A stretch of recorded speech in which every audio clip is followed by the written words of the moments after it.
एक से ज़्यादा क्लास एक ही क्लासरूम में बैठते हैं तो बच्चों को हम कैसे बैठाएंगे, इसके बारे में चर्चा हो चुकी होगी। अभी जो मेरा जो टॉपिक दिया गया है वह है व्यक्तिगत आवश्यकताओं की पूरा करना है ना, उनकी पूर्ति, छात्रों की व्यक्तिगत आवश्यकता। तो छात्रों की आवश्यकता क्या होती है, क्या टेक्निक अपनाएंगे उनको पूरा करने के लिए, इन सब चीजों पे भी हम लोग चर्चा थोड़ा सा करेंगे।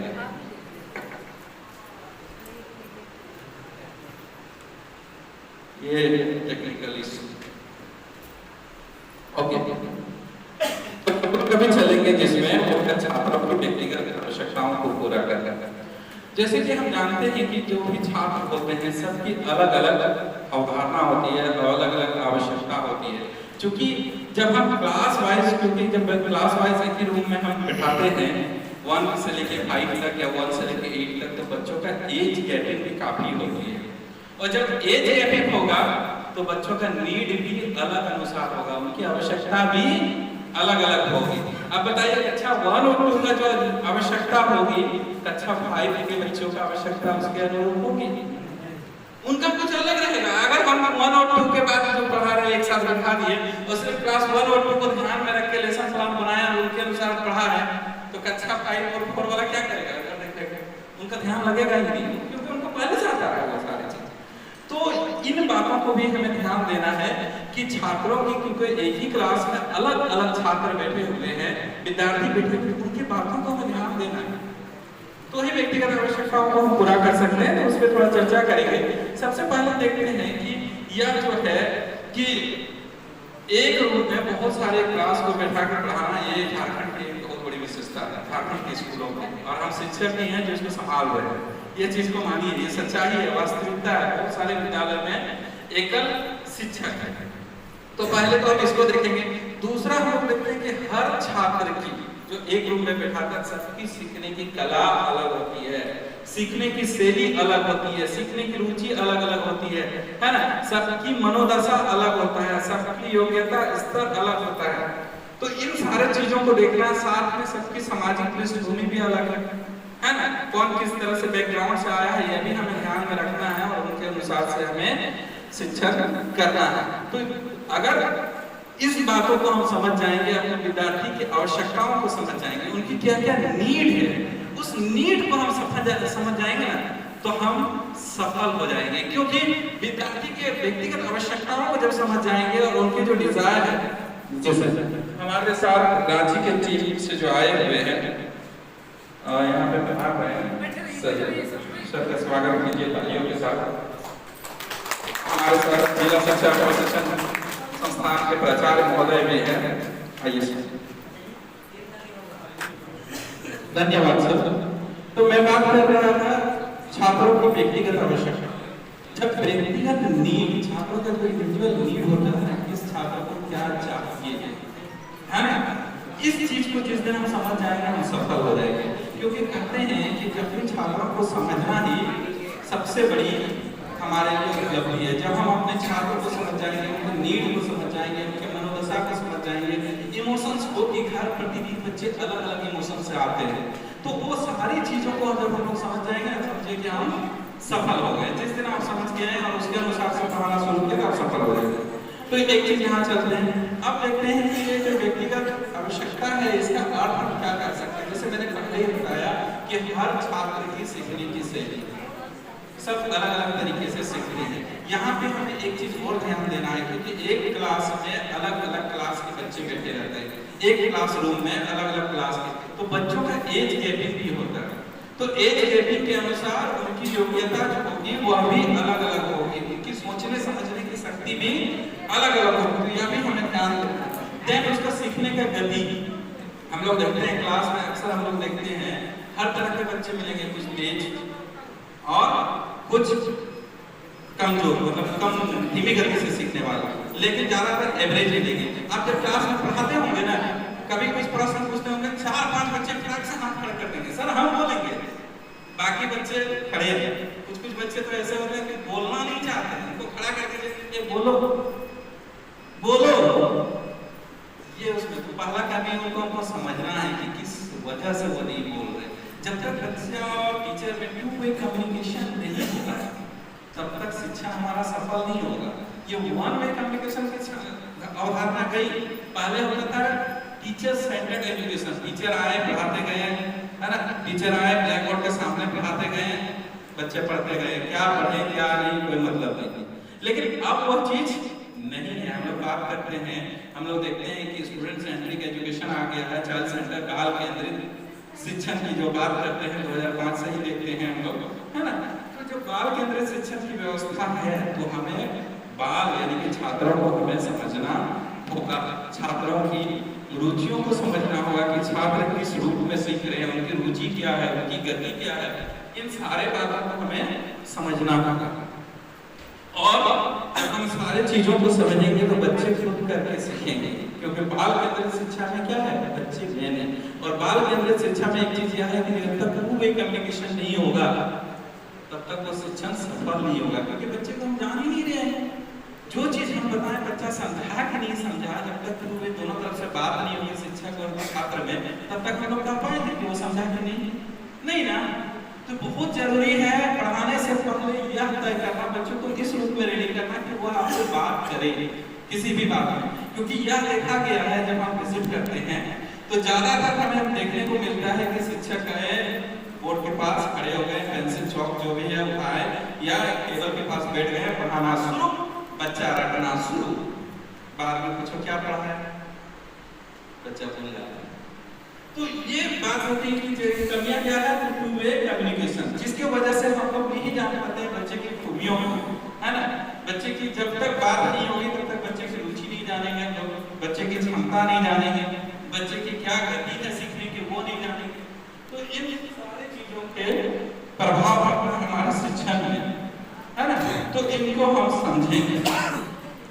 जब ये हम समझ लेंगे तो हमें क्या और एक चीज ध्यान देना है, क्योंकि और एक चीज हमें ध्यान देना है कि समावेशी शिक्षा है। तो यहाँ समावेशी शिक्षा में भी एक चीज ध्यान देना है कि हर तरह के बच्चे आपके क्लास में बैठे हुए हैं। कुछ तीव्र गति के बच्चे बैठे हैं, कुछ धीमी गति के बच्चे बैठे हुए हैं, अलग अलग बैकग्राउंड से आए हुए बच्चे बैठे हैं, है ना। हो सकता है उसमें कुछ मतलब डिफरेंटली एबल स्टूडेंट भी बच्चे बैठे हुए हैं। इन सब चीजों को हमें ध्यान देना है और उनको ध्यान में रखना है। इसके अनुसार हमें क्या करना है, जैसे जब बच्चे को हम समझेंगे तो उसके अनुसार हमें अलग अलग शिक्षण मेथड अपनाना है ना, अलग अलग टीचिंग मेथड हम अपनाएंगे, चेंज करेंगे। एक चीज हमें बताइए, ज्यादातर हम जाते हैं तो हम लोग लेक्चर मेथड यूज कर देते हैं, एक ही मेथड पढ़ा रहे बच्चे सुन रहे बोर। आप सभी घर से यहाँ आए हैं, किससे आए, बाइक से आए होंगे, फोर व्हीलर से आए होंगे। तो हमको ये बताइए कि जब हम घर से यहाँ आने के लिए गाड़ी में कितना बार गियर चेंज किए कि एक ही गियर में आ गए, चेंज किए नहीं गियर, कब चेंज किए सर बताइए। उतार चढ़ाव में, रोड के अनुसार, जहाँ गड्ढा हो, ब्रेकर हो, ट्रैफिक हो, वहाँ गियर बदले, है ना, बहुत बार गियर बदले। अब हम शिक्षक हैं, क्लासरूम में जाते हैं, सुबह से शाम तक एक तरह से पढ़ाते रहते हैं, तो वहां से यहाँ आने के लिए इतना बार गियर बदलना पड़ा। तो बच्चों को पढ़ाने के लिए समझिए कि हमें कितना बार अपना मेथड बदलना पड़ेगा, अपना स्टाइल बदलना पड़ेगा, अपना टेक्निक बदलना पड़ेगा। क्योंकि बच्चों की मनोरुचि को आप जानेंगे, बच्चों की रुचि योग्यता उनके अनुसार आप विविधता लाएंगे, है ना, वैराइटीज लाएंगे। देखिए उनकी रुचि आप कैसे रहता है। और जब बच्चे रुचि के साथ सीखेंगे तो नो डाउट उसमें गुणात्मक परिवर्तन होगा, उसमें सीखने में सुधार होगा, आपका जो लर्निंग टीचिंग आउटकम होगा वो बेहतर होगा। तो ये कब होगा, जब हम अलग अलग मेथड अपनाएंगे। मेथड बच्चों के अनुसार होना चाहिए, उसके साथ हमें क्या, स्किल, टीचिंग स्किल। देखिए स्किल बहुत जरूरी है, हर काम में स्किल होना जरूरी होता है। अगर आपको बोलेंगे सर गाड़ी चलाइए तो वो एक स्किल है, रोटी बनाना भी स्किल है, स्किल नहीं होगा तो रोटी गोल नहीं बना पाएंगे।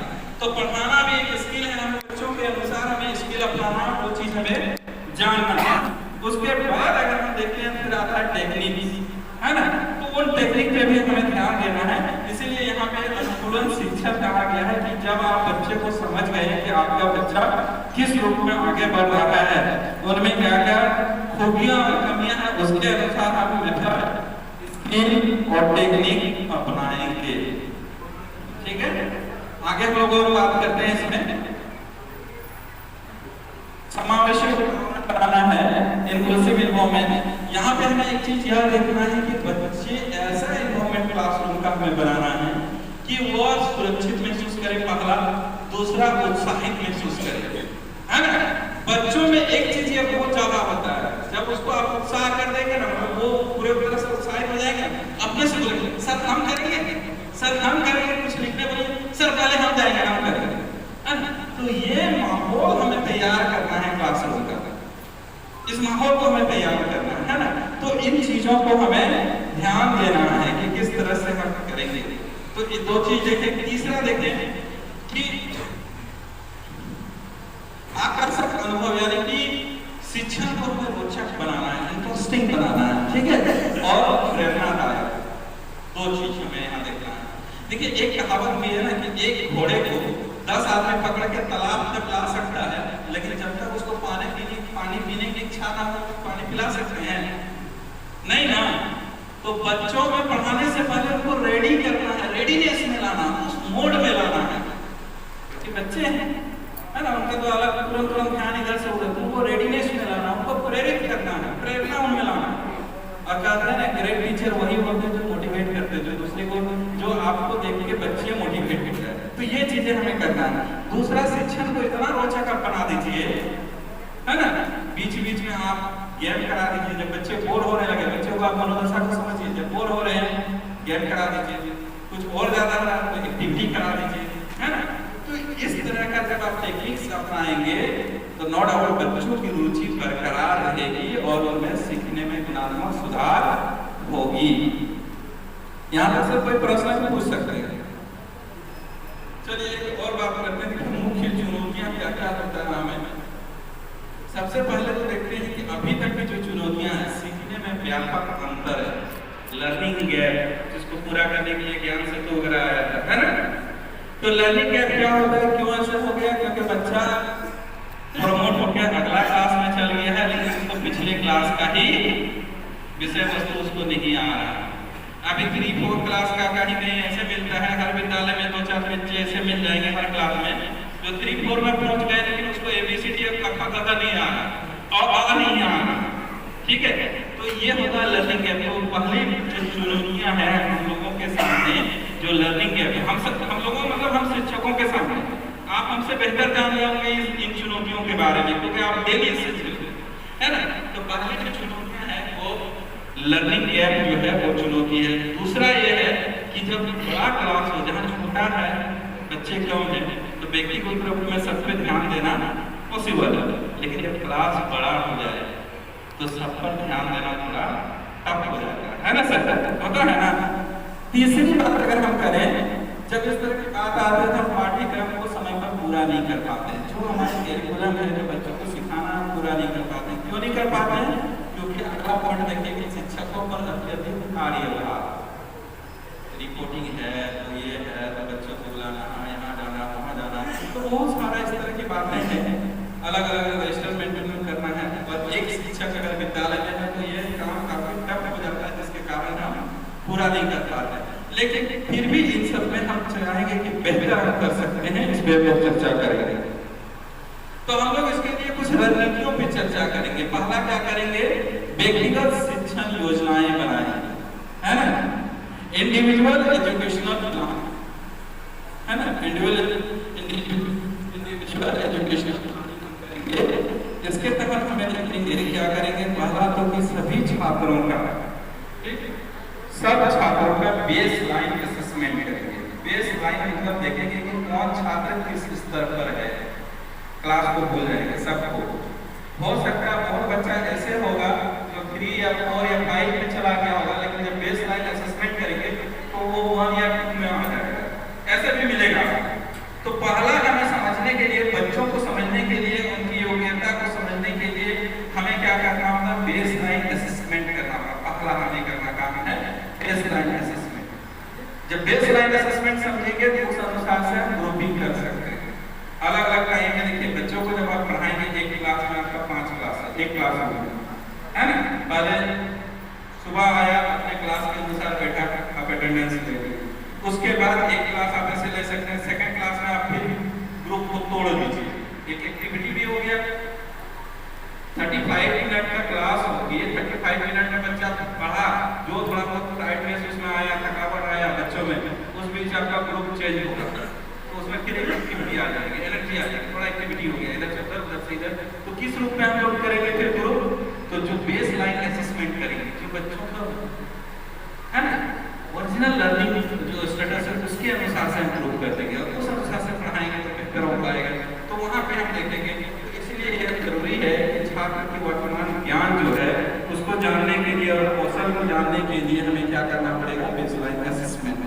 आगे हम बात करते हैं, जब हम बेसलाइन असेसमेंट कर लेंगे तो लक्ष्य निर्धारण करेंगे, क्योंकि जब हम असेसमेंट करेंगे तो अलग अलग हमको ग्रुप मिलेगा, ठीक है। कुछ तेज सीखने वाले, कुछ धीमी गति से सीखने वाले, कुछ एवरेज, कुछ उससे ज्यादा, इस तरह के बच्चे मिलेंगे।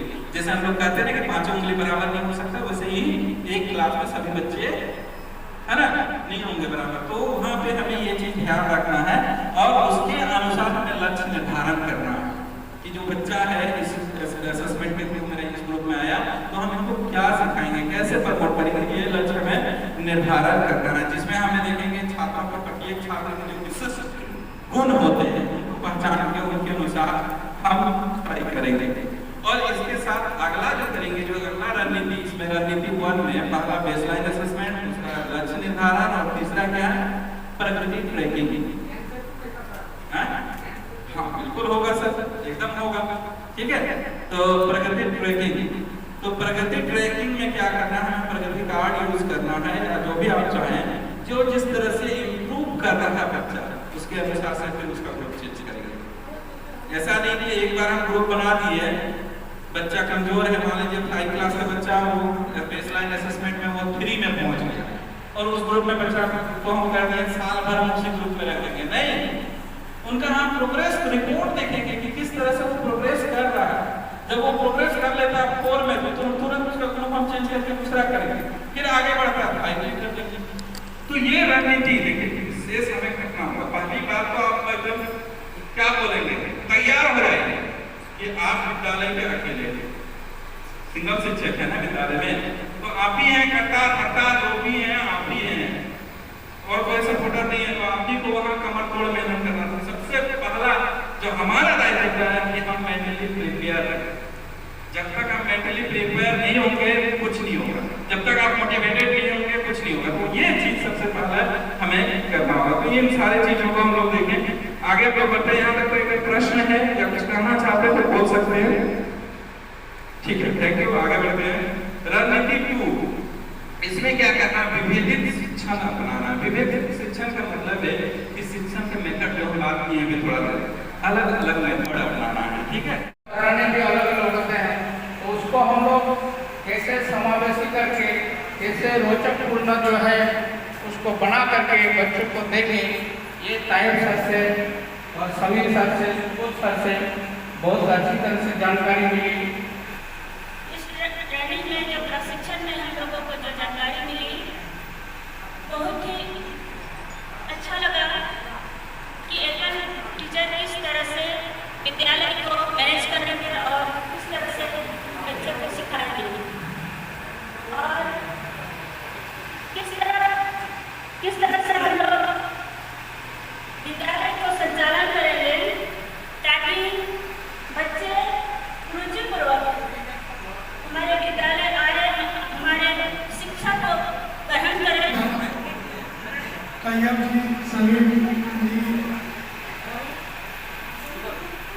सुबह सर, आप लोगों को बहुत बहुत धन्यवाद, क्योंकि आप लोगों ने जिस तरह से एक शिक्षक के विद्यालय में शिक्षक किस प्रकार से क्लास को मेंटेन करेंगे, कैसे सभी को समान रूप से बच्चों को शिक्षा देने का कार्य करेंगे, अभिनेता भी